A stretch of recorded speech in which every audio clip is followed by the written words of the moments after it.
Everyone, I really hope you are doing great. आज हम लोग एक बहुत ही इंपॉर्टेंट सेगमेंट कवर करेंगे। 3 सेक्शंस आज हम पढ़ेंगे, 465, 466 and 467। This comes under the heading of general provisions regarding execution. ठीक है, कि मतलब सेंटेंस का एग्जीक्यूशन किस तरीके से कराया जाएगा, उसका निष्पादन किस तरीके से होगा, ये हमें पता चलता है इस वाले सेगमेंट में। तो आज हम 3 सेक्शन सबसे पहले देखेंगे। सेक्शन नंबर 465 सबसे पहला सेक्शन है। इसमें हमें ये पता चलेगा कि वारंट कौन इशू कर सकता है। ठीक है, कौन वारंट इशू कर सकता है।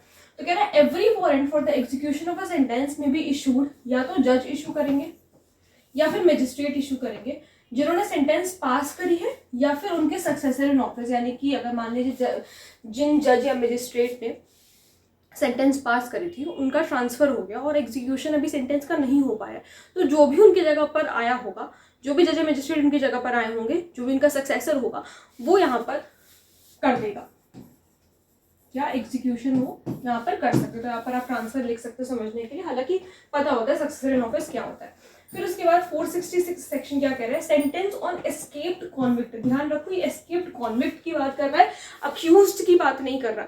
यहाँ पर वो आरोपी नहीं है, उसकी दोष सिद्धि हो चुकी है, वो ऑलरेडी सजा काट रहा था और सजा काटने में वो जेल तोड़ के भाग गया। तब यहाँ पर क्या प्रोसीजर होगा, किस तरीके से एग्जीक्यूशन होगा, तो यहाँ पर हमें इस वाले सेक्शन में पता चलता है। देखो, when a sentence of death, imprisonment for life or fine is passed under this Samhita on an escaped convict, एक escaped convict है, भागा हुआ है, such a sentence shall, subject to the provisions herein before contained, take effect immediately।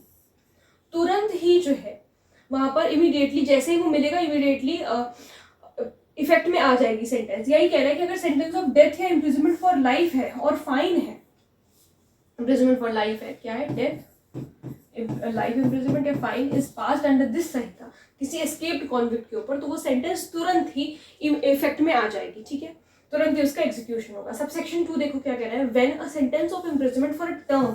अब यहाँ पर term की बात हो रही है, 3 साल हो सकता है, 7 साल हो सकता है, 10 साल हो सकता है, 14 साल हो सकता है, कितना भी हो सकता है, या 20 हो सकता है। ठीक है, is passed under this Samhita on an escaped convict, जब किसी टर्म के लिए इम्प्रिजनमेंट मिला है, 3 साल के लिए, 7 साल के लिए, 10 साल के लिए, 14 साल के लिए, 20 साल के लिए, जब ऐसे टर्म में इम्प्रिजनमेंट मिला हुआ है एस्केप्ड कॉन्विक्ट को, if such sentence is severe in kind. Severe का मतलब यहाँ पर हम क्वांटम ऑफ पनिशमेंट से, यानी कि 3-5 साल से हम कंसर्न नहीं है, सिंपल इम्प्रिजनमेंट और रिगरस इम्प्रिजनमेंट से कंसर्न है। कि अगर कह रहा है कि अगर एस्केप्ड कॉन्विक्ट के ऊपर जो सेंटेंस थी वो सीवियर थी in kind than the sentence which such convict was undergoing when he escaped, the new sentence shall take effect immediately. तो ये इनके कहने का ये मतलब है कि जब वो भागा तब तो उसकी जो इम्प्रिजनमेंट थी उसकी सीवियरिटी कम थी, यानी कि आप ऐसे समझ सकते हो कि पहले जो उसको सेंटेंस मिली थी वो सिंपल इम्प्रिजनमेंट थी, लेकिन जब वो भागा उसके बाद, मान लीजिए वहां पे उसने कोई ऑफेंस किया, भागने के बाद, जेल तोड़ के भागने के बाद, तो वहां पर हम क्या दे रहे हैं, अब हम रिग्रेस इम्प्रिजनमेंट दे रहे हैं। तो सिंपल से जब रिग्रेस जा रहा है, तो रिगरस इम्प्रिजनमेंट की जो ये है आपकी सेंटेंस है, ये पहले इफेक्ट लेगी, मतलब कि ये इमीडिएटली इफेक्ट में आ जाएगी जैसे हम उसको दोबारा से पकड़ करके लाएंगे। ठीक है, अब देखो, if such sentence is not severe in kind, अब मान लो कि सेंटेंस इतना सीवियर नहीं है, ठीक है, than the sentence which such convict was undergoing when he escaped, यानी कि पहले भी सिंपल थी, अभी भी सिंपल है, कोई सीवियरिटी में चेंज नहीं हुआ है। ठीक है, रिगरस इम्प्रिजनमेंट का मतलब पता है ना कि हार्ड लेबर के साथ होता है। नॉर्मल सिर्फ आपको जेल में सजा नहीं काटनी होती, आपको ऊपर से काम भी करना पड़ता है। ठीक है, लेबर करवाया जाता है। तो यहाँ पर कह रहा है कि अगर मान लो सीवियर नहीं है kind, than the sentence which such convict was undergoing when he escaped, जब वो एस्केप किया तो भी सिंपल इम्प्रिजनमेंट थी, दोबारा भी जब वो मिला है तो भी सिंपल इम्प्रिजनमेंट का ही उसने कोई ऑफेंस किया था। The new sentence shall take effect after he has suffered imprisonment for a further period equal to that which at the time of his escape remained unexpired of his former sentence. अभी नहीं समझ में आएगा, अभी समझ में आएगा। जैसे मान लो कि पहले उसको 3 साल की सजा मिली थी, सबसे पहले कन्विक्शन की मैं बात कर रही हूँ, पहले उसे मिली थी 3 साल की सजा, उसके बाद वो 1 साल में ही जेल छोड़ के, मतलब जेल तोड़ के भाग गया। बचे कितने, यहाँ पे 2 साल बचे, 3 - 1 करेंगे 2 ही साल बचेगा। फिर उसके बाद जब वो मिला है तो फिर उसको 3 साल की सजा मिली, तो ये क्या है, ये लेटर पनिशमेंट है, बाद की पनिशमेंट है। तो ये इनके कहने का ये मतलब है कि जब अब वो मिला दोबारा, तो पहले जो है ये वाली सजा कंप्लीट कराई जाएगी। जो 2 साल बचे ना भाई, 1 साल में जेल तोड़ के भाग गया, उसने पूरी सजा ही नहीं अपनी कंप्लीट करी, तो ये वाली सजा को पहले कंप्लीट करो, तो पहले उसको ये वाली सजा कंप्लीट कराई जाएगी, उसके बाद फिर ये 3 साल आगे काम करेंगे। ठीक है, एक बार फिर से समझ लो, देखो क्या लिखा है, new sentence shall take effect after he has suffered imprisonment for a further period to that at the time of his escape remain unexpired.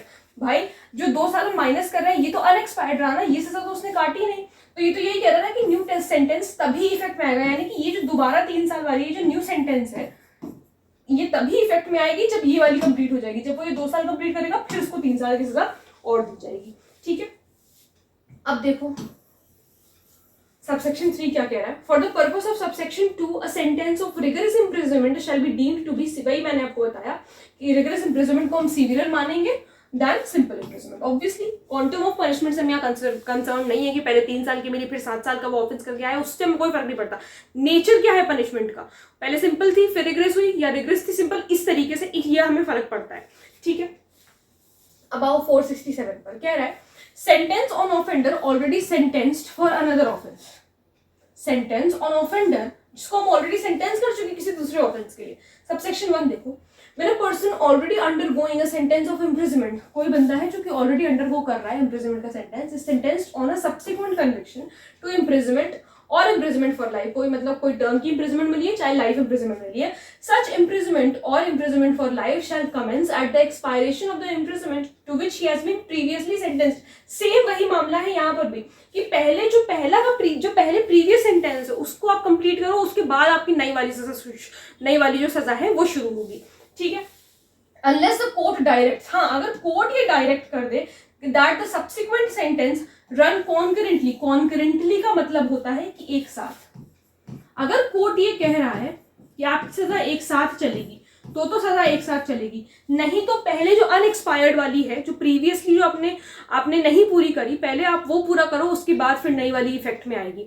ठीक है, हाँ अब क्या है कि मतलब जनरल रूल क्या है, ये तो एक एक्सेप्शन हो गया कि कोर्ट ऐसा कह सकता है करने के लिए, लेकिन अगर कोई आपसे पूछे कि जनरल रूल क्या है, तो जनरल रूल मैं यहां लिख रही हूं कि कॉन्जिक्यूटिवली ही चलेगी, एक के बाद एक चलेगी। ठीक है, अब देखो, provided that where a person who has been sentenced to imprisonment by an order under section 141, securities का डिफॉल्ट कर दिया, सिक्योरिटी नहीं फर्निश किया, while undergoing such sentence sentenced to imprisonment for an offence committed prior to the making of such order, the latter sentence shall commence immediately। अब देखो इसको एक example समझो। ठीक है, ये वाला पॉइंट इसको एग्जांपल से समझते हैं। क्या है, फॉर एग्जांपल 2 जनवरी को उसने कोई ऑफेंस कमिट किया। ठीक है, 2 जनवरी को उसने कोई ऑफेंस कमिट किया, अभी यहाँ पर उसे कोई सजा वगैरह नहीं मिली है, अभी इस सजा से हम कंसर्न नहीं कि इस ऑफेंस की उसे कोई सजा मिली है। अभी क्या हो रहा है कि 1 अप्रैल को मान लो उसने कोई दूसरा ऑफेंस कमिट किया, एनी अदर ऑफेंस, और इसके लिए उसने सिक्योरिटी नहीं दी। ठीक है, इसके लिए उसने सिक्योरिटी नहीं दी, तो क्या कह रहा है, अब पहले यहां पढ़ लेते हैं। क्या है, provided that where a person who has been sentenced to imprisonment by an order under section 141 in default of condition security while undergoing such sentenced to imprisonment for an offence committed prior to the making of such order, the latter shall commence immediately। जो latter है वो immediately commence हो जाएगी। तो इसकी हमने security नहीं दी, कोई बात नहीं। अब मान लो कि 1 जून को ये बात पता चली कि इसने ये वाला ऑफेंस कमिट किया था, मान लीजिए फॉर एग्जांपल 1 जून को ये बात पता चली कि इसने ये वाला ऑफेंस कमिट किया था, तो इमीडिएटली इसकी ये वाली जो सजा है, इस वाले ऑफेंस के लिए जो सजा है ये कमेंस हो जाएगी। ठीक है, हालांकि इतना घुस के आपसे पूछा नहीं जाएगा, ये पूछा नहीं जाता, लेकिन फिर भी समझाने के लिए मैंने आपको ये चीज समझा दी, इसको ध्यान रखना। अब देखो सबसेक्शन 2 क्या कह रहा है, when a person already undergoing a sentence of imprisonment, वो पहले ही लाइफ इम्प्रिजनमेंट उसकी चल रही है, अब उसको is sentenced on a subsequent conviction to imprisonment for a term या फिर इम्प्रिजनमेंट फॉर लाइफ, पहले जो उसका प्रीवियस कन्विक्शन है वो लाइफ इम्प्रिजनमेंट का है और उसका सब्सिक्वेंट कन्विक्शन किसी टर्म के लिए हुआ है या लाइफ इम्प्रिजनमेंट के लिए हुआ है, the subsequent sentence shall run concurrently with such previous sentence, concurrently चलेगी, एक साथ चलेगी। ठीक है, प्रीवियस सेंटेंस और सब्सिक्वेंट कन्विक्शन दोनों एक साथ, सब्सिक्वेंट सेंटेंस दोनों एक साथ चलेगी, अलग अलग नहीं चलेगी, क्योंकि उन्होंने यहाँ बोल दिया कि कॉन्करेंटली चलेगा। ठीक है, तो ये 3 सेक्शंस थे आई रियली होप आप लोगों को ये तीनों सेक्शंस अच्छी तरीके से समझ में आए होंगे। नेक्स्ट लेक्चर में हम लोग बाकी के जो बचे हुए इसके सेक्शंस हैं वो डील करेंगे इस पर्टिकुलर जनरल प्रोविजन से रिलेटेड, एग्जीक्यूशन से रिलेटेड। अगर कोई प्रॉब्लम है, कोई डाउट है तो आप मुझसे कमेंट सेक्शन में पूछ सकते हैं। मिलते हैं नेक्स्ट वीडियो में। Thank you so much.